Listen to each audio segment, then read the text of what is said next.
Dear Mama Colleen, itago nyo na lang po ako sa pangalang Chel. 38 years old, mula po sa Marikina. I have 2 boys, 8 years old at isang 2 years old. Noong July 2023, umuwi po kami ng Marikina, galing po kami ng Antipolo. Bali po, tinransfer ko po yung anak ko ng grade 2. Meron po sa Marikina. Ang expected ko po ay may mag-aalaga sa mga bata dahil po ako ay nagtatrabaho bilang alahera. Kumbaga nagbebenta po ako ng alahas at minsan po umaalis ako for deliver ng mga on-hand items ko na alahas. Samantalang yung mister ko naman po ay isang agent sa lupa. So sa Marikina po muna kami tumira sa bahay po ng aking biyenan. Nung time na yon, sabi ng aking biyenan meron daw mag-aalaga sa mga bata. Kumbaga may nagpaampo na katulong. Katulad po ng edad ko, matangkad, 5'7" po yung height niya. Ako naman po 4'11" lang. Samantalang yung mister ko naman po ay 5'5". Bali, ako po ay 30 years old. Yung mister ko naman ay 50 years old. So anyway, ganun nga po yung naging eksena namin nang kami po ay lumipat ng Marikina. May mag-aalaga po sa aking mga anak habang kaming mag-asawa po ay busy sa pagtatrabaho. So eto pong katulong na ito, yung katulong na naampon ng aking biyanan, ay itago na lamang po nating Anay. Anay dahil siya po ang sumisira sa pamilya ko ngayon. Oh no! Etong si Anay, Mama Colleen, meron po siyang 6 na anak. 2 po ay iba ang ama. In short, iba-iba po ang ama ng mga anak niya at siya po ay isang single mom. Mama Colleen, nung una, okay po kami ni Anay. Kung tutuusin, binibigyan ko siya ng mga second hand ko na damit. Yung mga medyo slightly used. Minsan nga yung iba pa ay brand new. Kahit beauty products po, binibigyan ko siya. Pinagkakatiwalaan ko siya na minsan po, even my secrets, sa kanya ko po sinasabi. Magto 2 years na po siya sa bahay ngayong December. Napansin ko siya last year na kada hatid kami ng mister ko, pag hinahatid kami ng mister ko, pinagdadrive kami, pupunta kami ng Kogyo para magbakasyon kami ng mga bata. Hinahatid lang po kami ng mister ko. Pero yung mister ko ay naiiwan po sa Marikina. Kasi nandun po yung mga in-laws ko. Ako naman po nandito sa Kogyo sa mga magulang ko. Napansin ko na kapag hinahatid nga kami, lumilipat po si Anay sa harap, pumupwesto galing sa likod. Kumbaga, siya po yung laging umuupo sa tabi ng asawa ko. At napapansin ko po na parati po siyang nakapalda na maiksi. Oh, no! Habang ako naman po nakapajama o minsan pa ay naka-leggings. Minsan nakapapansin ko pa parang excited pa siyang umupo sa harap. Alam mo yung nakangiti pa, nakala mo excited. At nung time na yun, Mama Colleen, iba ang naisip ko. Pero binaliwala ko muna yun. So eto na, after ko magbakasyon sa Kogyo, umuwi uli kami ng Marikina. Napapansin ko sa bahay ng in-laws ko na lagi silang magkasabay kumain. Hahainan niya ng almusal yung mister ko, tapos sasabayan niya po kumain. Ako kasi, Mama Colleen, late na ako mag-almusal dahil puyat po ako sa baby ko. Kumbaga lagi ako nagigising sa madaling araw para magpadede, kaya ang ending, late na yung bangon ko. So yun po yung nadadatnan ko sa pagising ko. One time po, naabutan ko sila sa kusina na medyo magkatabi sila ng konti. At hindi lang yun yung napansin ko. Nakita ko sa ilalim ng lamesa na inuuntog ng babaeng anay ang binti niya sa binti ng asawa ko. Oh, no! Kumulo po yung dugo ko sa nakita ko. Himas o untog ng binti sa binti? Oh, no! Eto pa, Mama Colleen. Kada aalis ako, halimbawa sa pananamit, naka-red ako at eterno ako ng damit na kulay, example, red t-shirt, naka-red ako, magugulat na lang ako sa hapon, pagkatapos niyang maligo, naka-red din siya. Yung asawa ko, tinernohan ko Kumbaga para twinning kami. Tapos, pupunahin niya, ay, naka-red tayong tatlo.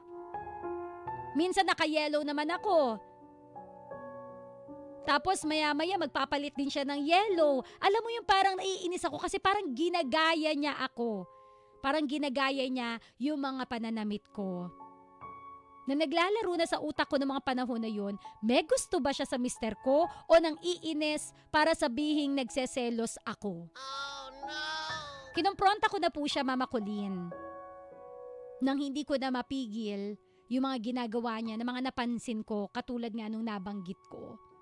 Sabi ko sa kanya, ano yung ginagawa mo? Di ba yan yung ayaw ko na ginagaya mo kaming mag-asawa? Sabi ko pa, napapansin ko, naiinggit ka ba kaya ginagaya mo pati ang pananamit ko? Pag nakadress ako, nakadress ka din. Pag naka-t-shirt ako, ganun din pati kulay, isusuot mo. Napansin ko rin kasi, Mama Colleen, na mahilig siyang magpabida sa biyenan ko.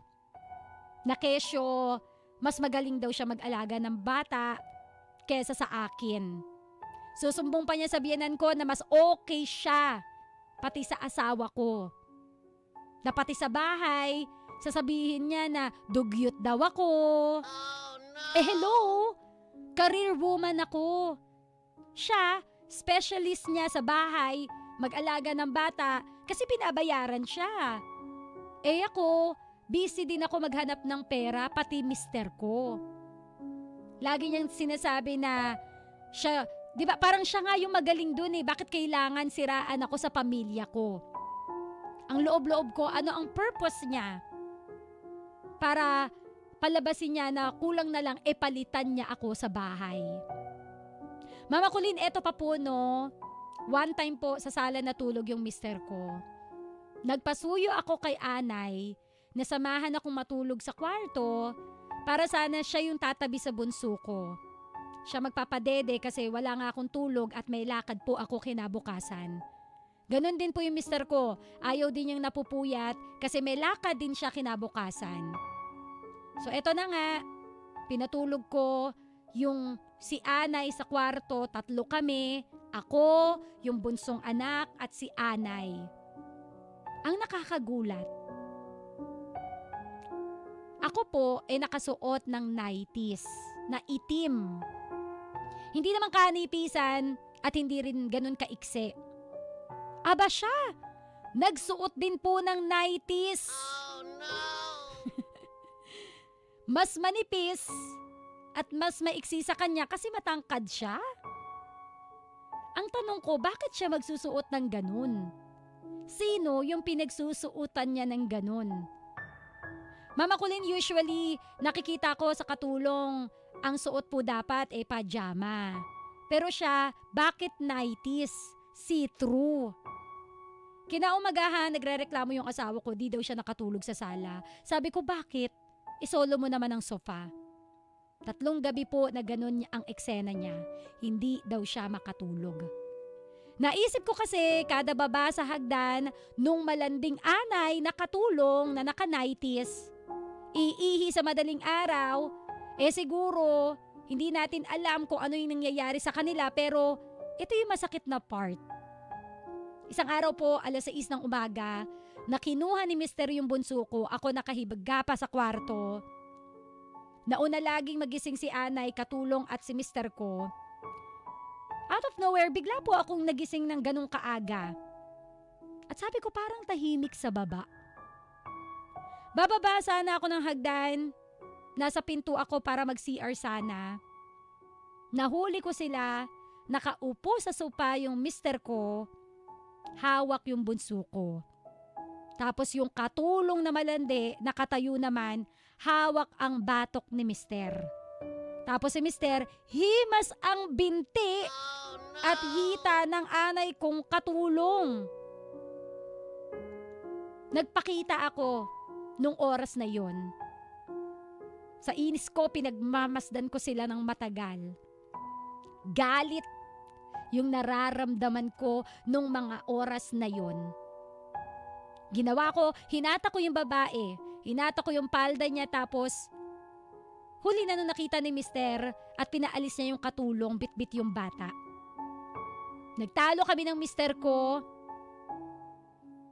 at yun yung simula na nahuli ko sila. Pero etong malupit, nahuli ko na sila, hindi pa umamin. Oh, no! Sinumbong ko to sa biyanan ko.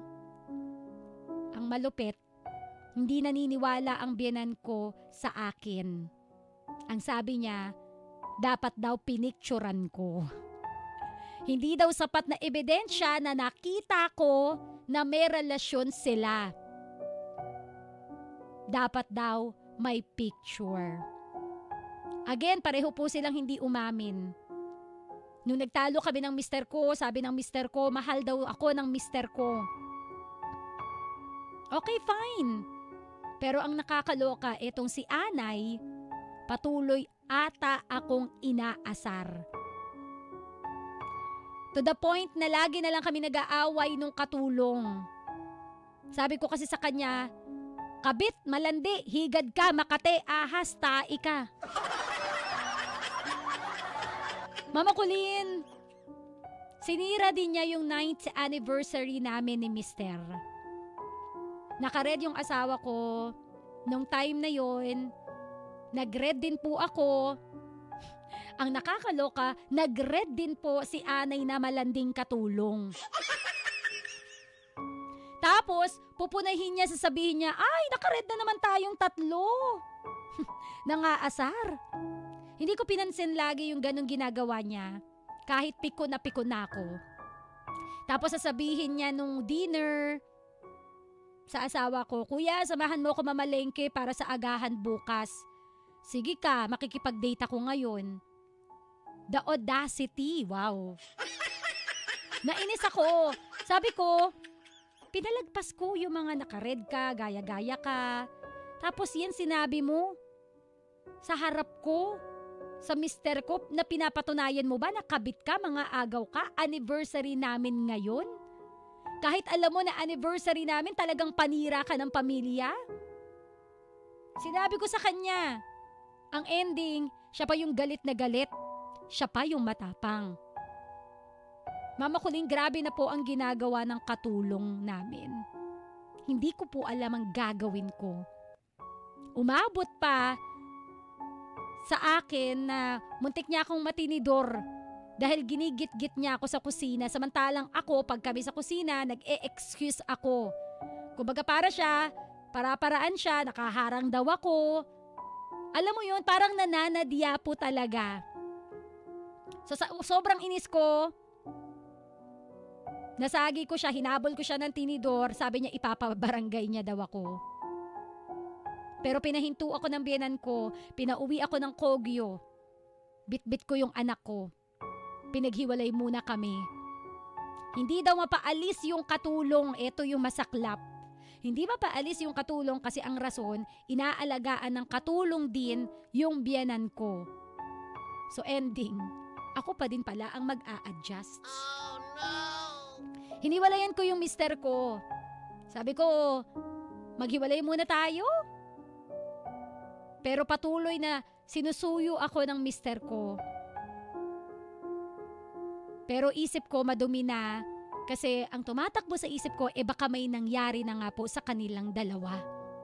And to be honest, nandidiri ako. Although Mama Colleen, sa kabila po ng mga nangyayari, mahal ko pa rin si mister ko. Kung meron man akong galit, galit ako doon sa malanding katulong na anay na yon. Ano po kaya ang gagawin ko? Alam mo yun? Bahay ko naman yung nasa Marikina. Bakit kailangan mahiwalay ako sa mag-ama ko at sa anak kong 8 years old na nag-aaral sa Marikina? Ang daladala ko lang po kasi ngayon ay ang bunso naming anak. Bumibisita minsan ng mister ko at anak ko dito. Pero alam mo yung pakiramdam na watak-watak kami at parang sira yung pamilya ko dahil sa makate at higad na anay na katulong na yun? Bakit ganun, Mama Colleen? Bakit ganun yun? No read, no write. Pero kaya niyang gumawa ng ganun. Ako naman, hindi naman sa pag-aano nakapag-college ako, hindi kayang manira o manlait.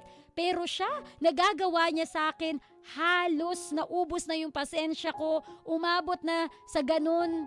Yung parang tinotorture na po nila yung utak ko, na hindi po ako makahinga sa Marikina, na suffocate po ako. Na parang wala na akong makipaglaban. Parang sila na po yung magpamilya sa Marikina. Kasi po inalayo ko yung sarili ko sa mister ko. To the point na tinatanong ko, saan ba ako nagkulang? Nagkulang nga ba ako? Mama Colleen, kawinner sinend niya po yung picture nung higad na katulong. Sabi niya, yan yung higad na katulong. Small yung damit ko, binigay ko sa kanya. XL ang katawan niya, pinagkasya pa din niya damit ko sa kanya. Andun din sa bahay yung anak niya, dalaga, pinag-aaral ni mister. Trying hard, copycat yung katulong. Kinakalaban niya na ako noon, hindi naman siya ganon. Tapos nakadress na polo na siya, bili siya ng ukay-ukay, pag namamalengke siya, nakagano na din. Lahat ng damit ko kinokopya niya, pananamit ko kinokopya niya, ang tigas ng mukha para gayahin niya ako. Wala akong ginawa sa kanyang masama. Pero sana makarma siya. Mama Colleen, sa totoo lang, feeling ko ginayuman niya na yung mister ko. Oh, no! Sa totoo lang, nade-depress na po ako at hindi ako makamove on sa mga nangyayari sa akin, sa pamilya ko ngayon. Ano po ba ang dapat kong gawin? Again, mahal na mahal ko yung mister ko. Nalulungkot ako na parang unti-unti nang nawawatak or nagkakawatak-watak ang pamilya namin ng dahil sa katulong na yun. Sana po ay madamayan niyo ko sa pinagdadaanan ko kung ano ang dapat kong gawin.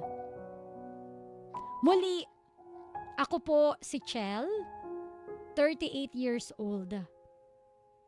Mula po sa Marikina.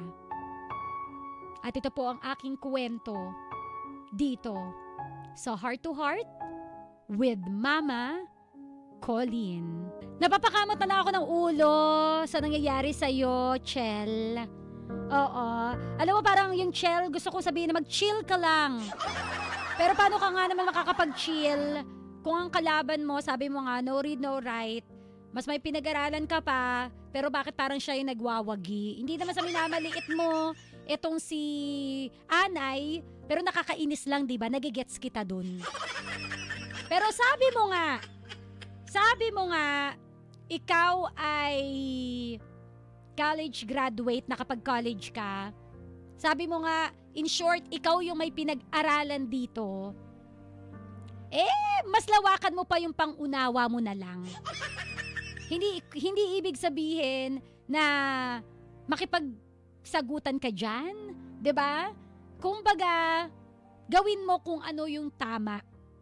Tama na wag kang lumivel sa kanya. Tama na wag, kumbaga, piliin mo yung battle mo. In short, kung meron ka mang dapat kausapin, yun yung ang asawa mo, hindi yang si Anay. Kasi kung si Anay lang yung kakausapin mo, wala kang mareresolba na problema. Lalo na kung talagang ang goal niya is anayin yung pamamahay ninyo. 'Di ba? So wag ka na lang lumivel sa kanya kung talagang tingin mo talagang malandi siya, tingin mo talagang siya yung rason kung bakit parang nagwawatak-watak kayo na pamilya. Kung meron ka mang dapat kausapin dito, again, yung asawa mo. Kailangang mamili ng asawa mo at kailangan niya ring magdesisyon kung paano ninyo poprotektahan yung pamilya ninyo ngayon. So mag-usap kayong mag-asawa. Kung talagang seryoso si asawa na magkabalikan kayo, kung talagang seryoso si asawa na maayos kayo at sabi mo nga sinusuyo ka niya, then maglatag ka ng isang latagan, ng isang desisyon na papaloob siya sa desisyon na yun. And he must understand kung saan ka nang gagaling. Kailangan niyang respetuhin kung saan ka nang gagaling. Hindi yung parang ending, nagagalit ka, oo, sinusuyo ka niya, pero at the end, parang ikaw pa rin yung makikisama. Kasi again kung asawa ka niya, kailangan niyang respetuhin yung naramdaman mo yung sakit na naramdaman mo 'Di ba? Kailangan niyang respetuhin na hindi ka komportable na kasama itong si Anay. Kailangan niyang intindihin yun. Although ang mahirap lang kasi dito, ang nagiging kalaban natin, aminin natin, yung biyanan. Kasi si biyanan, hindi ka kinakampihan. Si biyanan, ang iniisip, etong ampon na ito na Anay, ito yung nag-aalaga sa akin ngayon. So parang para sa kanya, dahil mabait si Anay sa kanya, walang pinapakitang masamang tinapay si Anay sa kanya. Kahit anong sumbong mo, hindi ka maipagtanggol kasi walang pinapakitang masamang tinapay sa kanya. So siguro ganito na lang. Mag-usap kayo mag-asawa. What is the best setup na pwede ninyong gawin na hindi mapupunta sa parang watak-watak na pamilya ang ending ninyong magpamilya? Kailangan nyo bang kumuha ng another bahay? Total, nagbebenta ng lupa yung asawa mo, di ba? O bakit hindi kayo magkaroon ng sariling bahay? Di ba? Ang daming problema, yun lang. Alam mo, ang pinakasolusyon talaga dyan, palayasin si Anay. And dapat may kausapin ng asawa mo yung biyanan mo. At sabihin niya, pasensya na talaga. Hindi komportable si Chel na kasama itong si Anay. Ayoko rin naman na masira yung pamilya ko. Kumbaga kung may dapat mang umayos nito, hindi lang talaga din ikaw kundi yung mister mo. Ngayon, again, kausapin mo yung mister mo puso sa puso. Ano ba ang gusto mong mangyari? Kung gusto mong magkaayos tayo, gumawa ka ng paraan. Hindi yung dahil sinabi ng nanay mo, gagawin mo. Eh di hanap tayo ng iba na lang nakatulong. Wag lang yung si Anay. Again, kung seryoso si mister mo na mabuo kayo, kung seryoso si mister mo sa panunuyo niya, susundin niya kung ano ang gusto mo at kung saan ka komportable. Hindi lang dahil pagsunod ito o pag-under desaya kay mister, ang tawag lang dito ay respeto. Dahil kung meron man siyang dapat protektahan, yung pamilya ninyo at hindi yung Anay na yun. Ako'y nanggigigil sa Anay na yan Diba? Ikaw yung amo, ikaw yung kakalabanin, ikaw nagpapasahod. Abay, ang tindi. Sa bottom line talaga, si mister ang susi para maayos ang lahat. Si mister ang kailangan mong pigain para maayos ang lahat. Pero kung may sisira man sa pamilyang ito, si mister din yon at hindi ikaw. You're questioning yourself saan ka nagkulang. Sinasabi mo sa sarili mo na may pagkukulang ba ako? Ako hindi. Kasi pwede kasing ang butas niyan, di ba? Kasabi mo nga, you are a career woman. Ang ginagawa nitong katulong, mas magaling ako kay ate kasi ganito ganyan. 'Di ba sinisira ka sa pamilya ng asawa mo? Pwedeng yun yung butas na sabihin na kasi wala ka ng time sa akin. Kasi ganito ka. Bakit? Yung tama naman yung ginagawa mo. You are doing it for your family. Kung hindi ka ba mag-aalahera, may kakainin ba kayo na pamilya? Kung si mister lang ba ang kakayod, kakayanin ba na buhayin kayong pamilya? Huwag ka magpa-apekto sa ginagawa ng katulong na ito. Wala kang pagkukulang. Sadya lang may higad na gumagapang. At mayroon namang isa na nagpapagapang. Wala kang pagkukulang. For me, wala kang pagkukulang. Oo, aatakihin yung psychological part mo, ire-reverse psychology ka. Hahalukayin yung hindi ka nagpapakaina sa mga bata. Yan yung kalaban ng mga career woman eh. Yan yung mga kalaban ng mga working mom. I-hit ka doon sa weakest point mo, yung nagiging ina ka ba sa mga bata, doon ka aatakihin. To the point na sisisihin mo yung sarili mo na bakit kasi hindi kasi ako nagpapakaina. Kahit ang totoo, nagpapakaina ka in a different way nga lang. In a different level. Na kailangan mong kumayod kasi para din naman yun sa kanila. Doon kanila hinihit, nire-reverse psychology kanila at wag mong hahayaan na lamunin ka ng pag-reverse psychology nila. Una sa lahat, yung katulong na yon, wala siyang K para sabihin yun sa'yo. Kasi kung ano man yung sinasahod niya, yun yung tinatrabaho ninyong mag-asawa. So wala kang kasalanan, wala kang pagkukulang. Yun yung gusto kong i-remind sa'yo. What is happening right now, nade-depress ka, feeling mo ikaw na ang may pagkukulang kasi doon ka nila tinire. Doon ka tinira nung malanding higad na yun eh. 'Di ba? Yan yung mga weakest point nating mga working mommy. Doon ka tinatarget. So ikaw, wag mong isipin yun. As long as you're still doing your part as a mother, working, pag-uwi ng bahay, ginagampanan pa rin naman ang pagiging ina. Walang rason para mag-guilty ka at masabing may pagkukulang ka. Sa ngayon, you need to do sacrifices, you need to choose na maghanap ng trabaho kasi kailangan ng pamilya, kaya ka nga kumuha ng katulong, maging katuwang, 'di ba? Hindi para manira ng pamilya. So hindi yan ang right partner sa buhay. Kung ako diyan, sorry na, papaalisin ko yung katulong na yan at hindi ko hahayaan na tuluyan niyang sirain ang aking pamamahay. Unless na lang, kagustuhan din talaga ito ng iyong asawa. So again, kung may kailangan ka mang kausapin dito, ang asawa mo. Kasi hindi talaga maayos at mabubuo ang bahay na ito kung mismong ang haligi ng tahanan ang medyo nalalayo. Alright? Nakakagigil! Nanggigigil ako!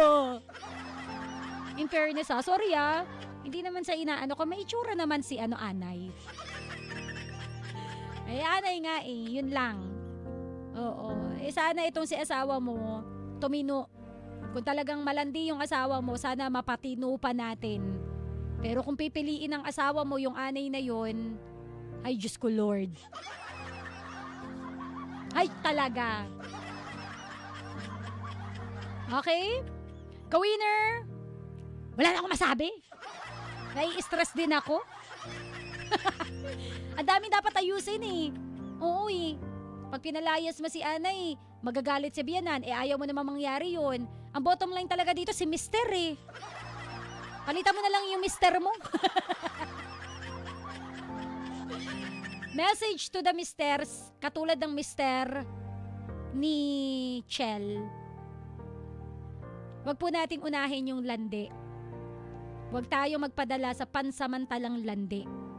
Isipin mo, sino yung pwedeng masaktan sa iyong paglandi.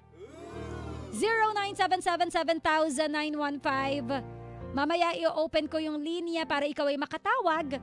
0915-312-8215. Mamaya po tatawag ka. Anong masasabi mo? Ikaw na nga kumausap kay Chel. Ano nga ba ang dapat gawin ni Chel? Speak from your heart. Usap tayo puso sa puso. Sa aking pagbabalik, ikaw naman ang bibida on the air. Sausaw mo naman ang bibida sa ere. Again, usap tayo puso sa puso. Once again, ito po ang kwento ni Chel dito sa Heart to Heart with Mama Colleen. 91